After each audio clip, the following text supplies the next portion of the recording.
Benchmark, the voice of business. Presented by LMD.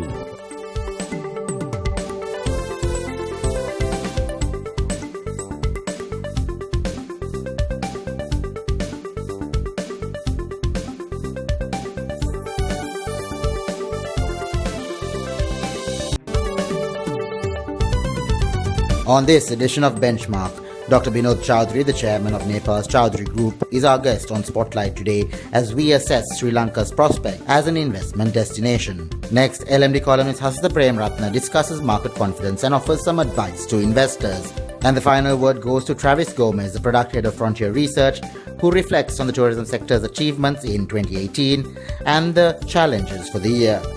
That's the lineup on Benchmark.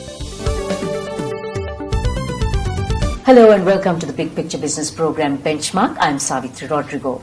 We are delighted to have with us on the program Binod Chaudhary, the chairman of the Chaudhary Group of Nepal, who has been investing in Sri Lanka for over 20 years now, primarily in the hospitality sector, and who better to ask views on investment in Sri Lanka and the prospects than he. So ahead on the program, we will discuss the how the foreign community perceives Sri Lanka as an investment destination, the opportunities for domestic and foreign investment in Sri Lanka, and also what steps Sri Lanka needs to take to regain investment confidence.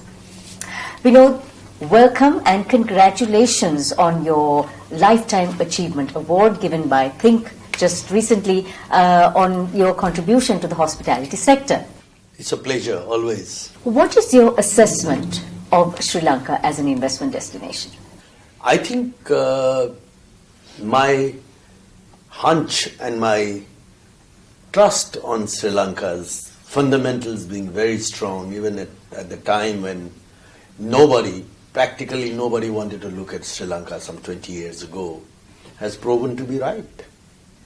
I think Sri Lanka's traveled a long way since then.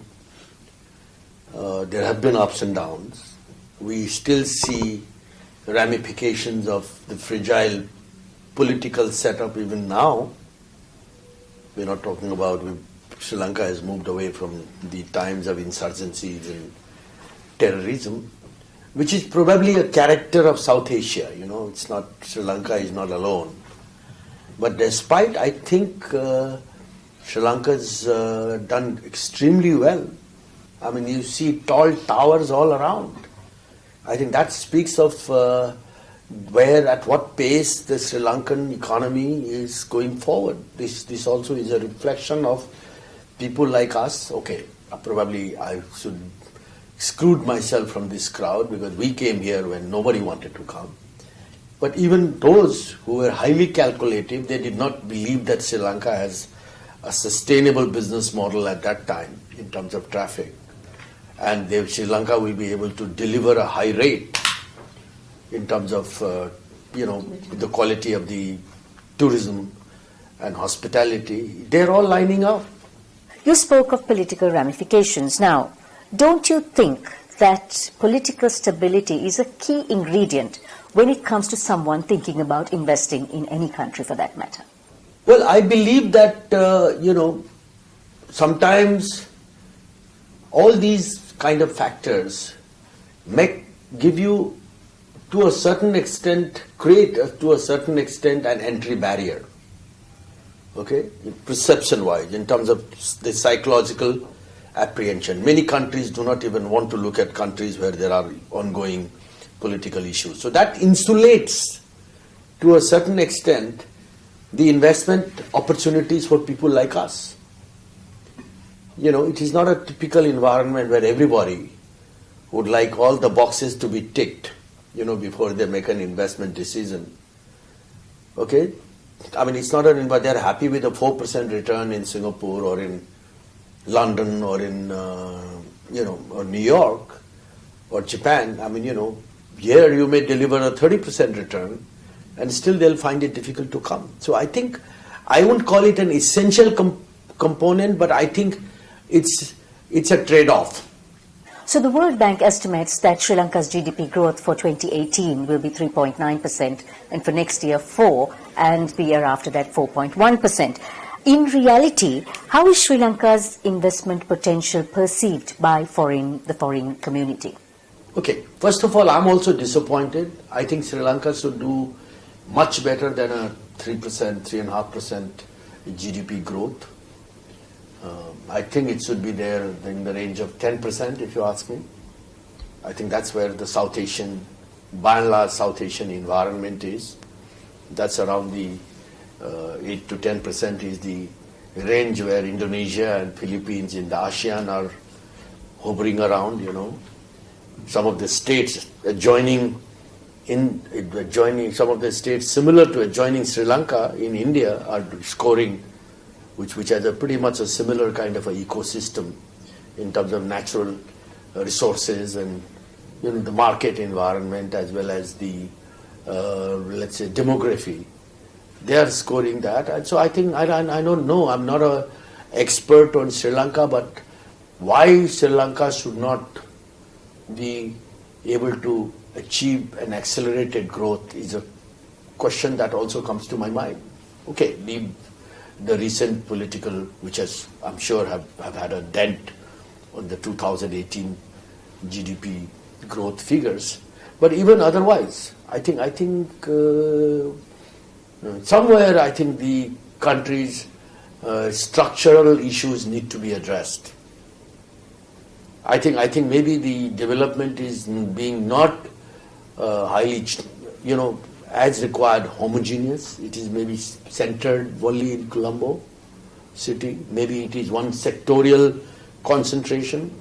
I don't know. I mean, I think I'll need to study more. But like I gave the example of this Colombo city's hotels and real estate booming, but that's not all. Okay, what percentage of the total GDP is hospitality and real estate in your country? I don't know.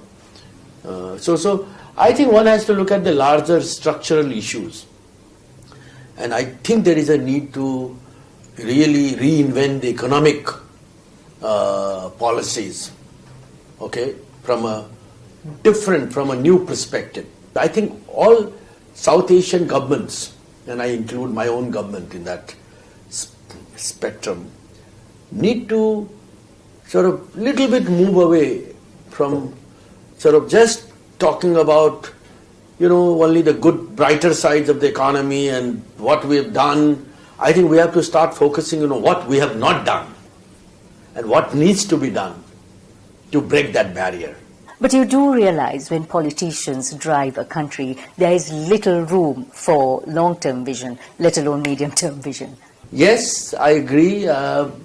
There are examples, though, you know, which is, for instance, let's talk of India. Although they may not, you know, you may not be always rewarded for thinking that way. Okay, like I think India started off extremely well. BJP started off extremely well in India. And I think under the leadership of Prime Minister Modi, they've been able to put India on a fast track growth. They're hitting all the necessary elements, ranging from infrastructure to good governance to a lot of things. But they made their own mistakes too. The process, if allowed to continue, will give India dividends in the next 10 to 20 years of perspective. Now, the tenure of Indian government is also 5 years like anywhere else. I think today's world is a different world. You know, it is, you can't mislead the world. First of all, it's very transparent world. Okay, news travel from moment to moment. Okay, people are very vigilant. People have the ability to analyze. Data you cannot cook up because there are so many different ways of reconfirming the data and information. So I think this is where the party, the politicians need to remember that the perspective which will have a deep-rooted impact in the lives of the people is going to also deliver the mandate which any politician is seeking. Short-term, you know, approaches of influencing people with powerful speeches and data which is, you know, which nobody can ever verify are, I think, slowly becoming a thing of the past. So, Binod, we love how you are so positive about Sri Lanka, and we will continue this discussion after the break. Coming up after the break, we talked to Binod Chaudhary about the policies and reforms that could promote investment, and also his opinion on how free trade agreements could actually impact Sri Lanka's appeal as an investment destination. So do stay with us.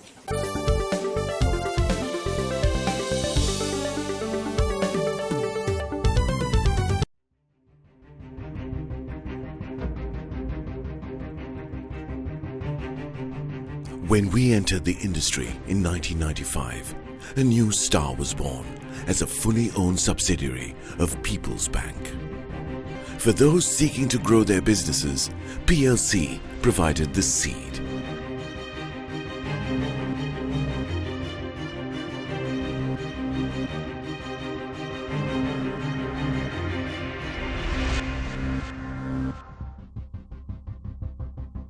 We are not only Sri Lanka's #1 leasing company, but also the largest non-banking financial institution. Welcome to a new dawn for the nation.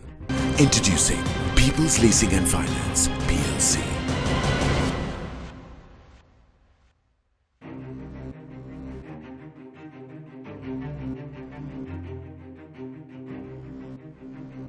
LMD is making waves, airwaves. The next big thing from Sri Lanka's pioneering business journal, LMD Podcast, now online.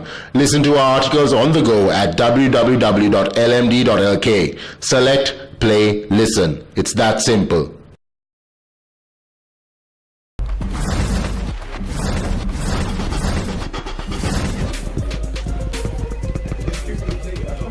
$8,500 done. 1,500 to go. Hoorah! What on earth are you doing? I'm making money. You're crazy. Crazy for money.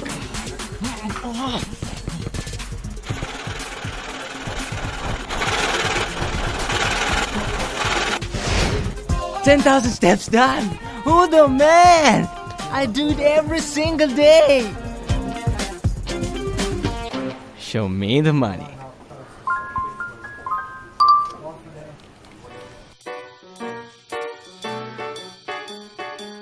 So you run 10,000 steps every day, huh? You must be fit. Some days I do 20,000.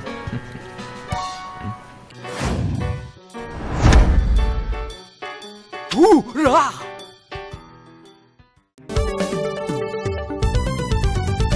Thank you for staying with us on Benchmark. We now resume our discussion on Sri Lanka and her investment potential with the chairman of the Chaudhary Group, Binod Chaudhary. So what do you think are the opportunities, the sectors that have promise and potential for both domestic and foreign investment in Sri Lanka?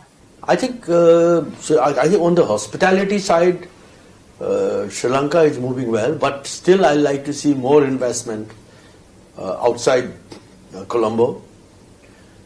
There are, I mean, we are in that space, so we know that a few things have happened, but not to the scale. Okay, there is a huge opportunity. I don't know why Sri Lanka has, relatively high-end properties, very high-end experiences. Sri Lanka's hospitality is rated, globally as very, very interesting as well as very quality experience in terms of the quality of the products. First of all, the natural, God-gifted natural beauty and the quality of the product and service standards. Connectivity is great in Sri Lanka. So why we are not able to push medium to upper end of the traffic? I think that's one important issue, because I was talking to some of my partners in our own property. We were reviewing the business today. So I said that, look, why is not the growing arrival, tourist arrival from 2 million to 2.4 million getting reflected in the business, the occupancies and the rates of the operating hotels, which are, let's say, the higher end, the upper end? The answer that I was given was majority of them are the low, the medium to low level spending traffic. So I think this is another area of challenge. How do you? So Thailand did that very successfully. Apart from that, I can give you an example that we are looking into, not only looking, after years of struggle, finally it seems that our cement manufacturing operation in Manar is going to see the light of the day. Finally, we've started the exploration. We've been allocated the area, and if that turns out positive in terms of the quality and the quantity of the limestone available, we'll be able to help this country save 350 million worth of foreign exchange, 350 million US dollar worth of foreign exchange, which is today going out in importing cement or clinker. So there are such, and that 350 million means probably 10 hotels like this in one shot. So how do you create bigger sort of platforms, bigger investment scale up? I think that's the thing. I don't know how big a IT industry, how big a software industry you have, how big a BPO you have. Okay, I don't know. I mean, I think there are many different areas where I think Sri Lanka needs to come out as a strong regional player, if not global. Binod, you did mention about reinventing the direction of the country. But besides that, what are the policies and reforms you feel that could promote investment that we can actually put into place? Well, I think you are very lucky to have a Prime Minister like Ranil Wickremesinghe. I'm not saying because we know him well. I'm saying because of the impression that he carries from the time he became the Prime Minister first time. Okay, he's a very pro-private sector Prime Minister, very positive. Still, when I talk to the private sector here, okay, they don't seem to be very excited. And there seems to be some kind of a disconnect. Okay, I think there is a much more deeper, meaningful dialogue based on mutual trust, mutual respect, okay, needs to happen.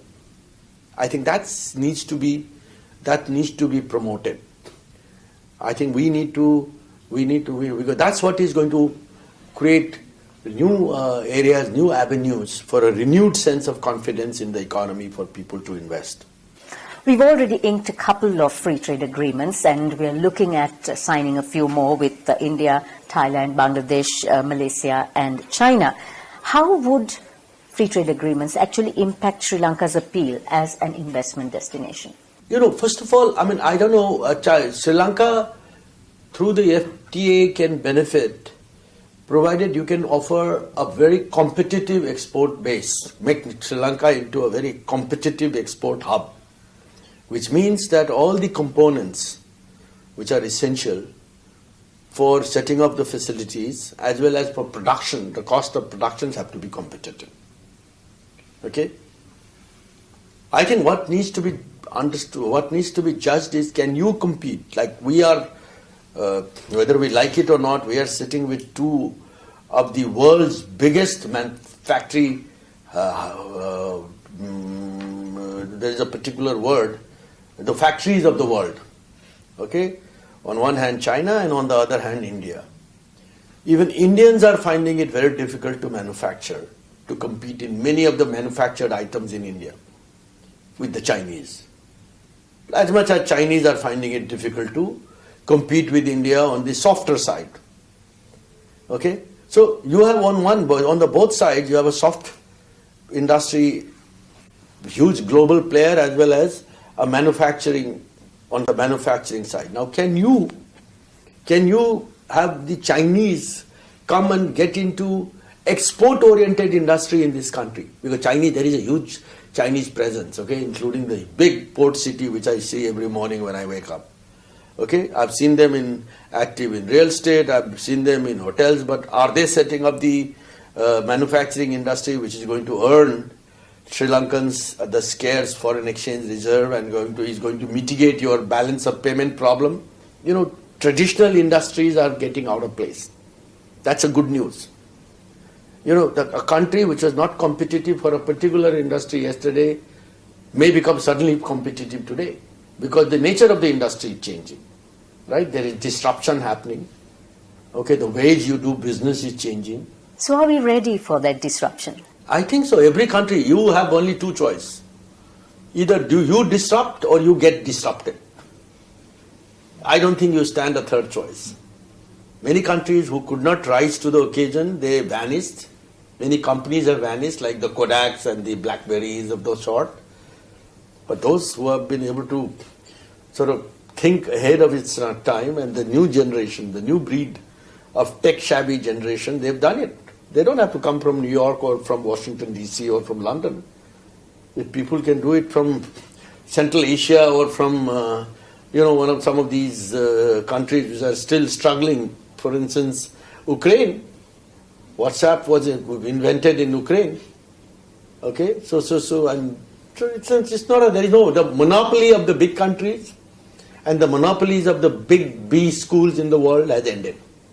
Speaking of competition, what is your assessment of Sri Lanka's standing when it comes to our competitors in the region? For example, in the ease of doing business index, Sri Lanka is at 100%, way behind both India and Bhutan. So if you were to look at Sri Lanka and look at the competition, how would you gauge us?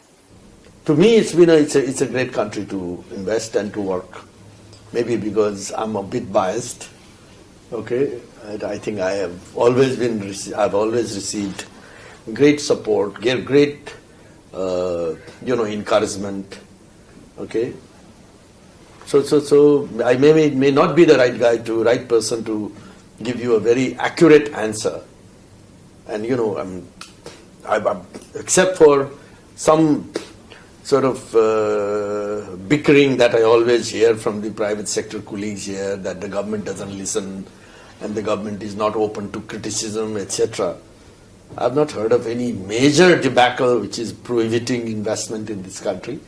Okay, but obviously, I think based on the conversation we've had, if things are not happening of the order that they should, if investments are not taking place, the growth is not taking place of the magnitude that you want, you have to do an introspection.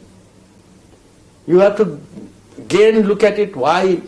Because first of all, unfortunately, whether we like it or not, our own location, which was a great advantage in terms of the market, has become a big disadvantage. Like my country, Nepal, is touching both China and India, right? So we used to always say, my God, flanked by two of the giants of Asia with 2.5 billion of the population, etc. But we didn't realize that both sides are going to squeeze us so hard from the supplies of their manufactured items that we won't know where we've been hit. Today, Nepal's total manufacturing base has shrunk to a 5% level and 95% is imports. Okay? So, likewise, Sri Lanka is not, going to be, from a manufactured items perspective, to make it very competitive. It's not in the best position. It's not positioned best in the most comfortable way. You have to accept it. Okay, and you don't need to be. You need to know. All countries need not do the same thing. I see no issue why Sri Lanka can't become a financial hub. I see no reason why Sri Lanka can't become an IT hub. I see no reason why Sri Lanka can't become a startup hub. Okay? Tourism, of course. No, needless to mention. You created a world-class brand in tea. I mean, I feel so proud, when I go anywhere in the world, it competes with the Tetleys and the Liptons of the world, Dilma, right? So you are capable of doing it. Sri Lanka is capable of doing it. But it needs to reinvent itself. Thank you so much, Binod, for joining us on Benchmark today. We love your optimism on Sri Lanka, and we do hope that permeates to other investors as well. Thank you very much. Always a pleasure to talk. So we've been talking to Binod Chaudhary, the chairman of the Chaudhary Group and an investor here in Sri Lanka for the last 20 years. On the other side, we have Anushan Selvaraja with more.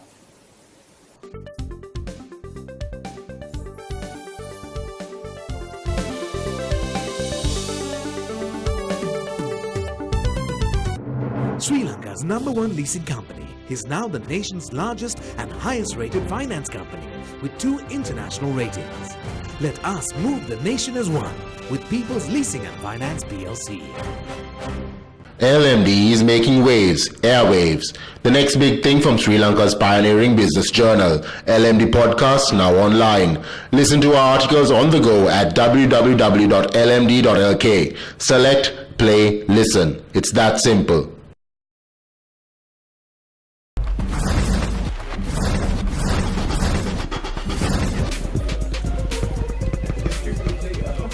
$8,500 done.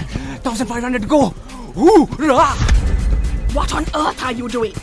I'm making money. You're crazy. Crazy for money.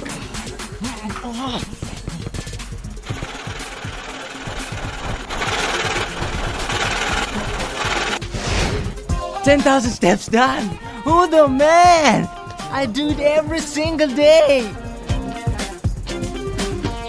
Show me the money.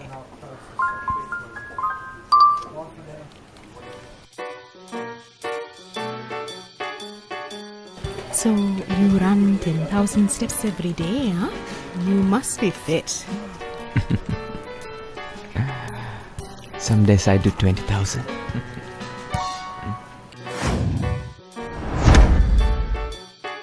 Hoorah!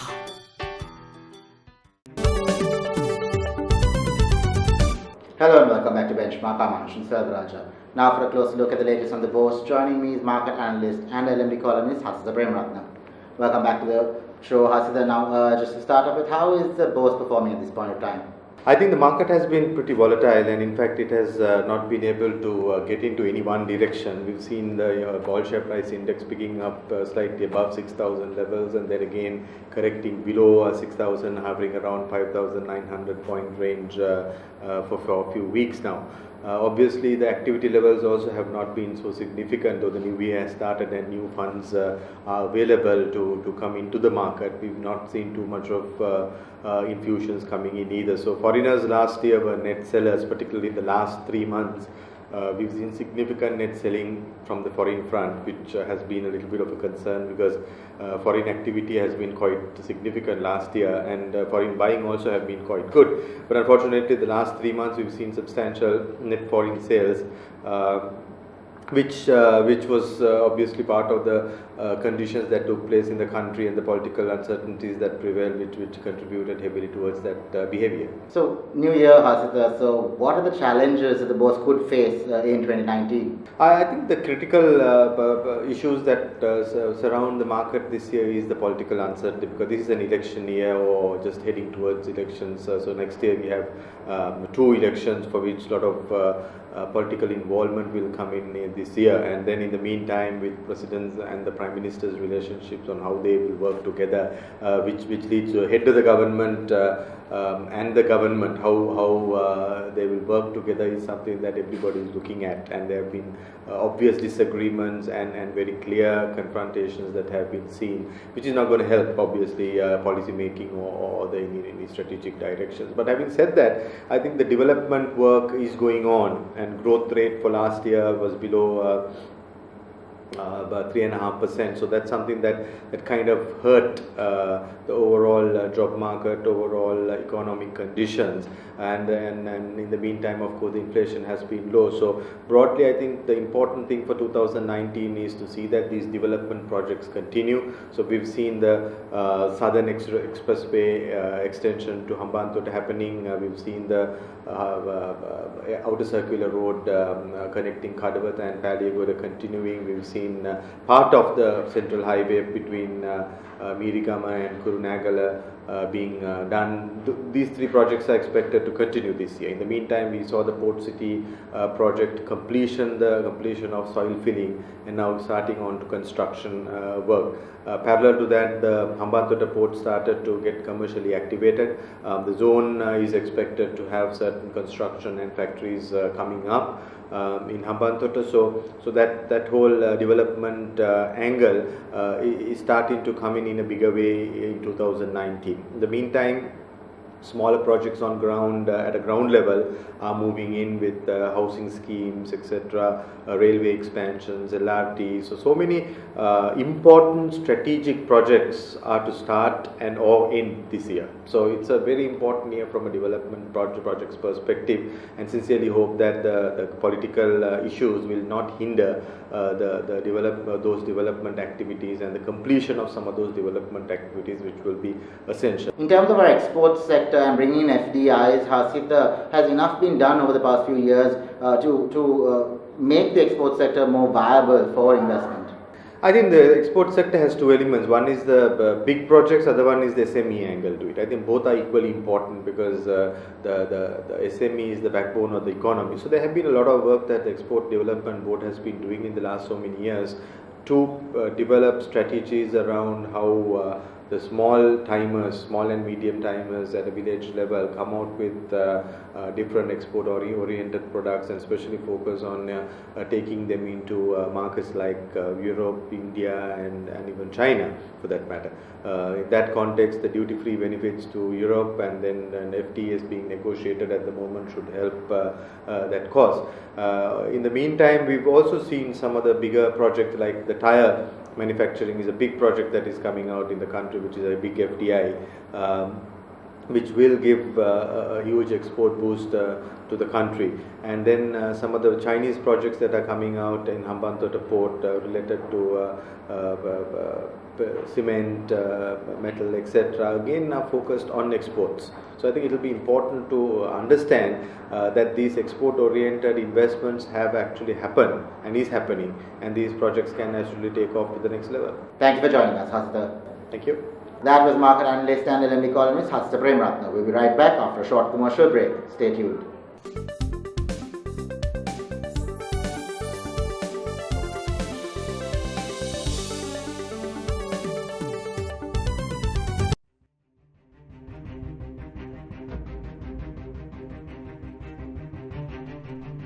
When we entered the industry in 1995, a new star was born as a fully owned subsidiary of People's Bank. For those seeking to grow their businesses, PLC provided the seed.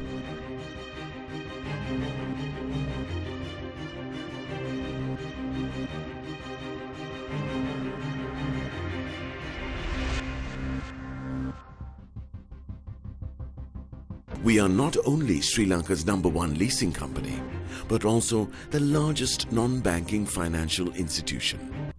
Welcome to a new dawn for the nation. Introducing People's Leasing and Finance, PLC.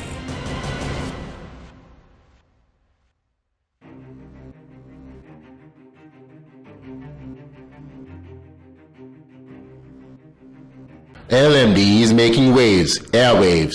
The next big thing from Sri Lanka's pioneering business journal, LMD Podcast, now online. Listen to our articles on the go at www.lmd.lk. Select, play, listen. It's that simple. Sri Lanka's #1 leasing company is now the nation's largest and highest rated finance company with 2 international ratings. Let us move the nation as one with People's Leasing and Finance PLC. Welcome back to Benchmark. I'm Anushan Selvarajan. Now we're going to take a look at the tourism sector, and joining me is Product Head of Frontier Research, Travis Gomez. Welcome back to the show, Travis. Now, the numbers are in for 2018, and there's been a massive leap forward from the 2017 numbers. We pretty much reached the target for 2018. Could you just lead us through the sensitivities that allow the industry to achieve this target? So in terms of the tourism earnings, which came in at about 4.4 billion USD, which was like slightly below our target, but more or less we kind of achieved the target, all things considered, given the sort of the disruptions that were happening. So in terms of the performance, I mean, that really is sort of like a testament in terms of the attractiveness of tourism in Sri Lanka. Despite all the volatility, there is still that general interest there, and that is going to drive the tourism forward. And particularly, I think last year what was noteworthy is that a lot of those marketing campaigns got off the ground, and that clearly we've seen that impact coming in. So I think it's important to carry that out going forward. Because now for 2019, the target is to reach 5 billion in terms of earnings and the tourist numbers to reach 3 million. So really we need to get our act together and more or less continue on this trajectory. So Travis, what are the challenges that the industry could face in 2019? So the other challenges, so if they want to reach this 5 billion target in tourism earnings, what we need is to attract this type of tourism in terms of increase the tourism spend.